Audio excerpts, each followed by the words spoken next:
Yes, we are still driving the month of April and the year is 2025. My name is Orak Benson Pastore, already in front of the camera to give you what continues to transpire around the world. I am talking about the news program at West Nile TV that comes on your way from Mondays to Saturdays from the hour of 7 up to the hour of 8 p.m. Before we get into the details of the news, first glance the headlines. Coming up in the NILECAST news headlines tonight, Christians in the West Nile ask to emulate late Pope's legacy. Democratic Party endorses councilority idea for 2026-2031 presidency.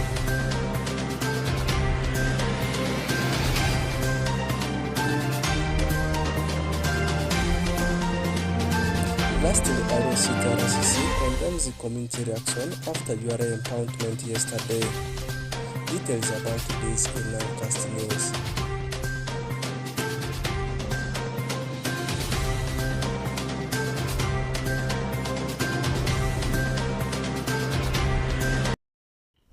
Welcome back from the headline. Now straight to the details of the news. We are commencing it within RCC with a religious story in relation to what has happened in Italy, particularly in Rome. Christians in West Nile region are asked to emulate the legacy of Pope Francis as the Monday Pope, who passed away on Monday, 21st of April 2025 at the age of 88 years. He was a simple, kind, and peace-loving leader. Take a look at the story. As Catholic faithfuls across the globe mourn the demise of late Pope Francis, who died on Monday this week at the age of 88 years, several leaders from the region have described the late pontiff as a simple, kind and peace-loving leader. Reverend Father Pius Yubuta, the parish priest for Christ the King Parish, and the Royal Catholic Diocese confirmed prayers are being held at the chapel till his burial, where candles are also being burnt to symbolize the somber mood. Everywhere in the world, people are celebrating masses.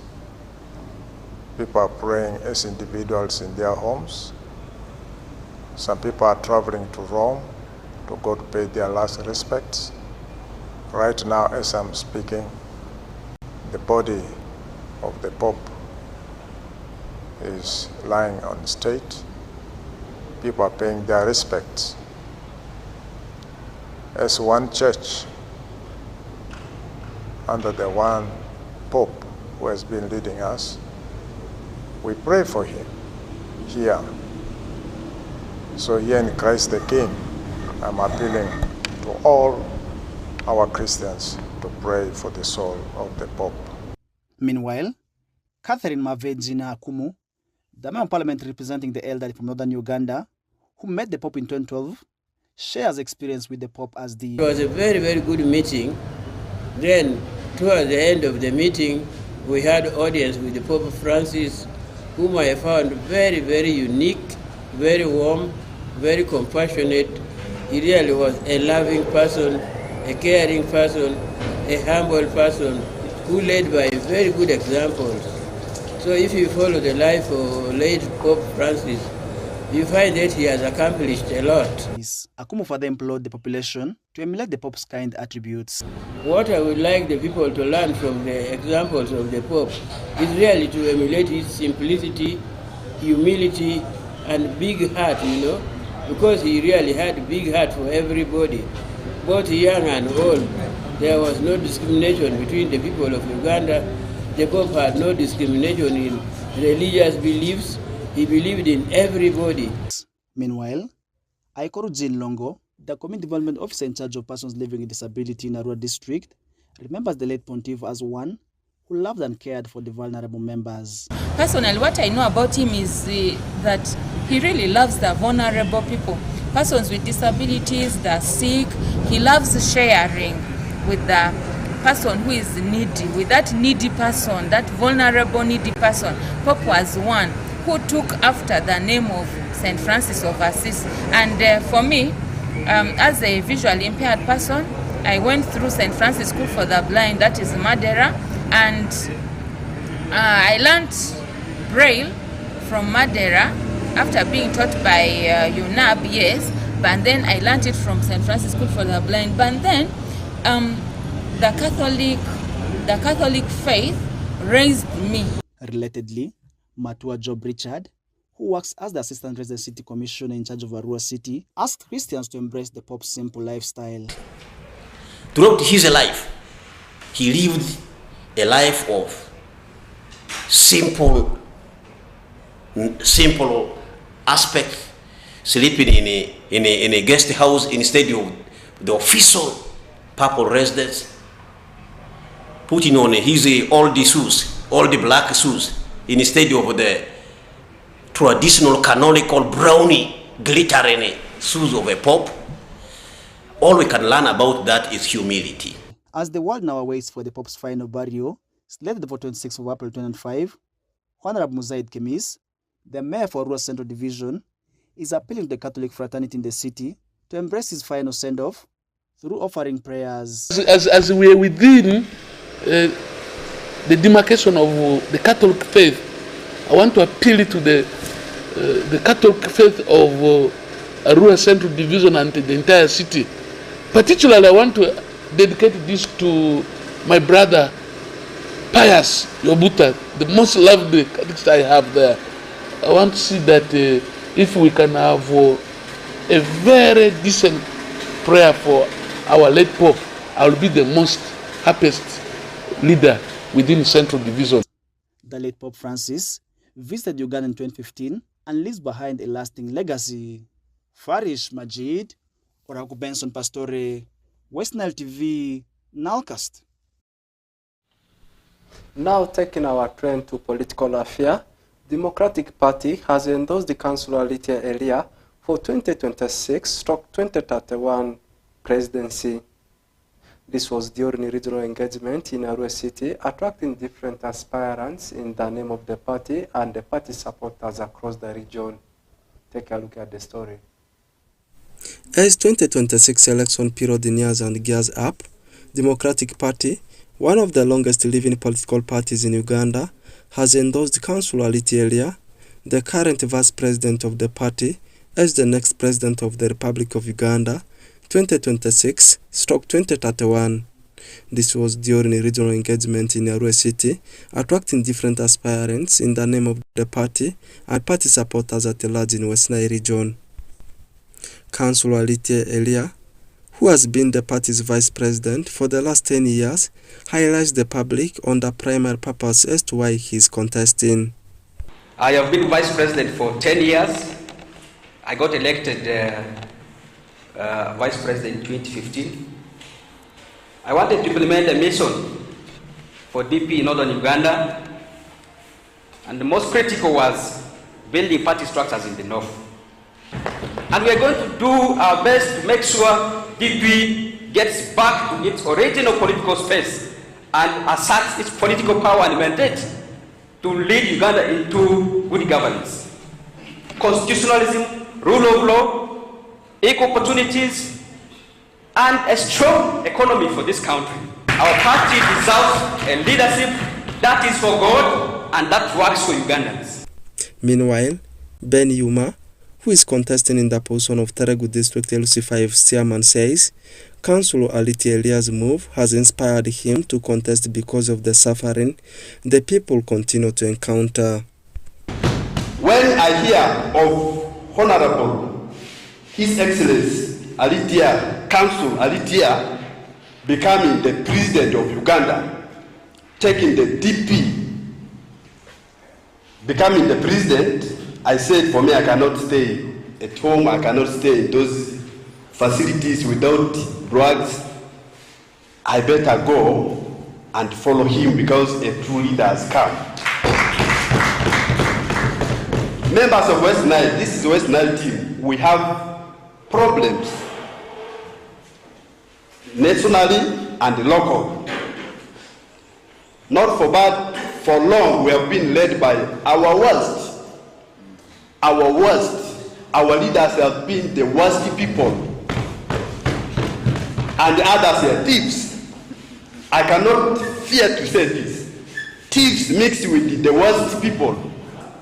I love DP because of its genuineness, truth, and justice.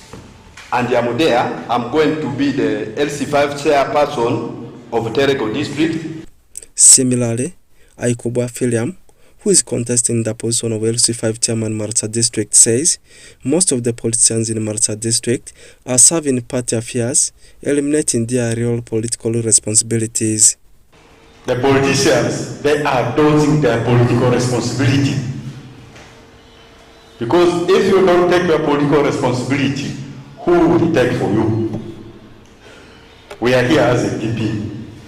But what I've seen in our district, people serve party affairs, they don't serve their community.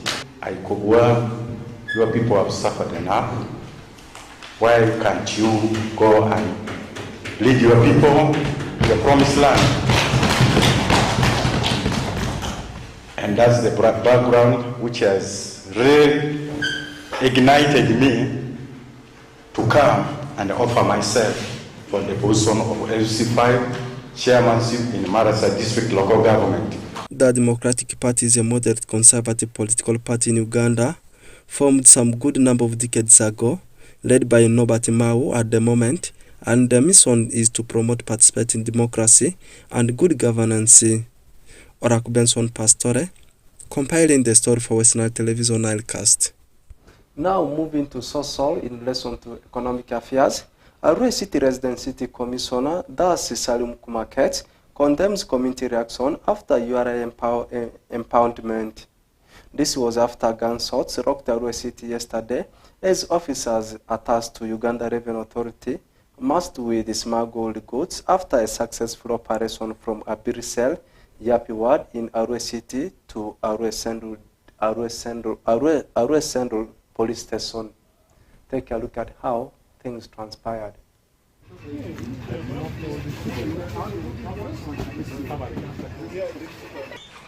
The smugglers decided to mobilize unsuspecting members of the public in a pursuit to support them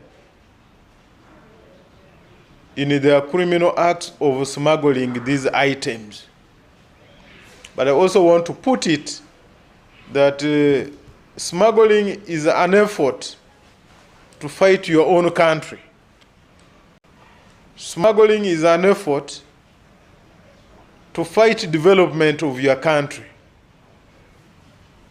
When you smuggle an item from a foreign country into Uganda, it means that that foreign country is benefiting, because for them they will have sold. And a tax is levied on that sold item. For you, you will smuggle, you are not paying tax, and that means you are putting an effort to underdevelop your country, your community. Currently, the suspect is still at large. We don't have information more about him yet, but with the time, we'll give you more details. Of course, we got a resistance from community, which was trying to resist the operation. But through our sister force, that is police and PDF, we were able to contain the situation, and the situation is currently under control. We are grappling with the problem of smuggling in West Nile, and we have taken different strategies to make sure that we bring it down. And I want to say that we are winning because we have many people who have come in to change their mindset and comply to tax laws and procedures. Now, leaving the other sector of the news, crossing to the other segment of sports, there was a very big encounter between Arua Airfield and Navy Central that comes from Navy region. In the process, Navy Central hammered Arua Airfield by 4-0 to see that they could fight for the regional playoffs that shall be hosted at Upper Petkulai Stadium. Meanwhile, for the team of Arua Airfield, the battle still continues to see if they can be able to avoid relegation. take a look at how things happened at low grounds. In a remarkable display, Nebi Central FC secured a 4-0 home victory over Rua Airfield FC. This dominant performance on Wednesday, 23rd April 2025, showcases the team's skill and determination, leaving fans thrilled and eager for more. Philemon Ojobi, assistant coach Nebi Central FC, said his club has maintained their winning momentum with a convincing 4-0 win over Rua Airfield at low ground in Nebi. According to Ojobi, this impressive victory highlights the team's consistency, solidifying their position in the league. And it was kind of a tough one. As you saw, the opponents were good equally, but of course the level of preparation was the difference between the two teams. But we are happy to have qualified for the playoff. Of course, that is what we wanted for all this long. And I want to say this, that we don't need to lose focus as a team. Yes, we are still having 2 games remaining. That is one away game to Nile Hippos, then another 1 game that we're going to have here with Madokolo. But of course, as usual, we are prepared and always want to prepare as much as we can. We are targeting the maximum points from the league. So far, we have 47 points. Yeah, we have 47 points from the last games played, and we want to go up to the maximum as much as we can. Meanwhile, Geoffrey Alini, technical director at Rua Airfield FC, conceded the defeat and appreciated his players for their tremendous display at low ground Nebi. He added that the loss has given them platform to check their weaknesses for the next game. Actually, the only thing that made us to lose this game was the Central. The Central overpowered us in half-time. They scored 2 quick goals. That has made my goals to lose the morale in half-time. But we have not lose our hope. We know that we shall regroup and we see the next game. Nebi Central FC is on track to qualify for the FUFA Big League playoffs. With their current performance, they pose to take the next step in the competition. Alfred Jawok, Camilla Stansha, West Nile TV, NILECAST.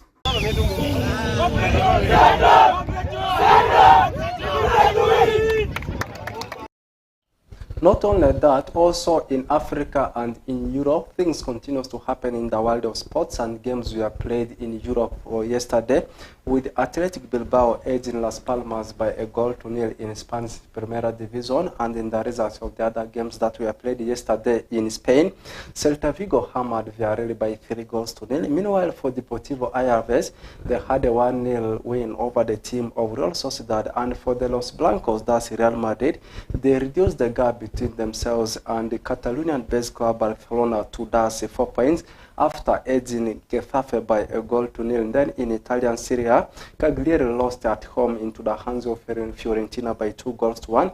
Meanwhile, for Lazio Roma, both the teams had red cards, but Lazio emerged as the winners over the team of Genoa.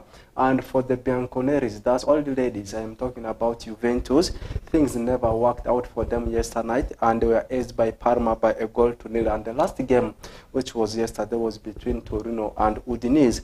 In the process, Torino did beat Udinese by 2-0. Meanwhile, in English Premier League, the team of Arsenal, of course, could not let Liverpool to win that English Premier League yesterday night after playing a 2-2 tie with the team of Crystal Palace. That means Liverpool now needs a draw to be crowned as the champions of 2024/2025 season of English Premier League. So we are waiting to see if this one can come over the weekend. And in Coppa Italia semi-final, AC Milan did hammer their arch rivals, that's Inter Milan by 3-0, and we saw a brace coming from Luka Jovic. That means they are through to the finals, and they will be playing either Bologna or AC Empoli.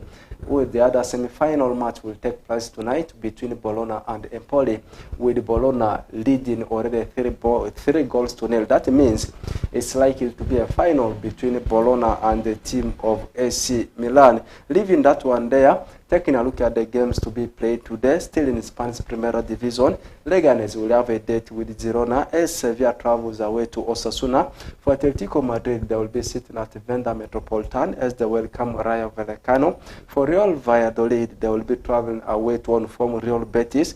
As I had said, in the other semi final of the Coppa Italia. Empoli will have to leave their own ground as they travel away to Bologna.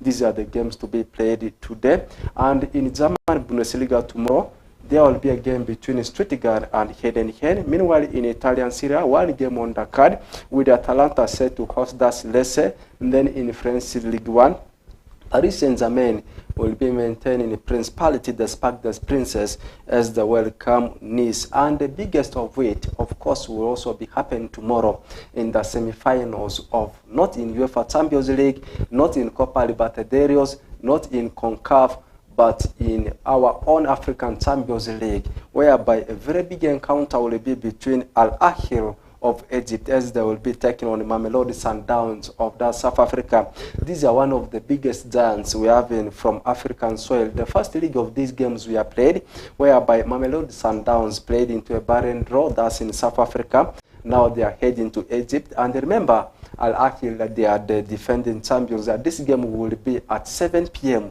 East African time, that's tomorrow. And at 9 p.m. is when Orlando Pirates of South Africa will be taking on Pyramids of Egypt. Do you know what? It's an affair between teams from South Africa and teams from Egypt. So we are waiting to see which team, of course, will be emerging as the champions. Whether it will go to Egypt or to South Africa is what we are waiting to see, because Mamelodi Sundowns and Orlando Pirates, they are from South African ABSA Premiership. Meanwhile, Al Ahly Sports Club and the team Pyramids, they all come from Egyptian Premier League. That's how beautiful the game of soccer is.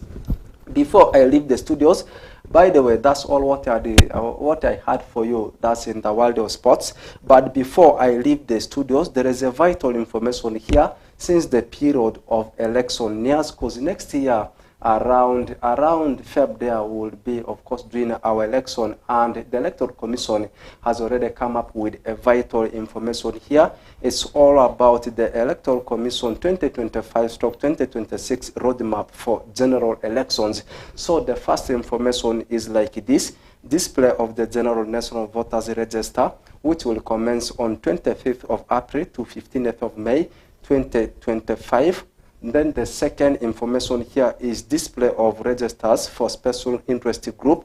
These are youths, persons with disabilities, and older persons, and it will commence on 25th of April to 8th of May, and the year still remains 2025. And the last information here is all about display of recommendations on inclusion and deletions from the respective Paris tribunal countrywide, and it shall commence on 16th of May up to 26th of May 2025.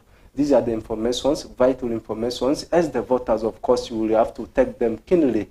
With that, we have come to the conclusion of today's edition of NILECAST News. It has been me, Oraku Benson Pastore. Tomorrow I will still be here in the studios to give you what continues to transpire around the world and also some of the vital informations.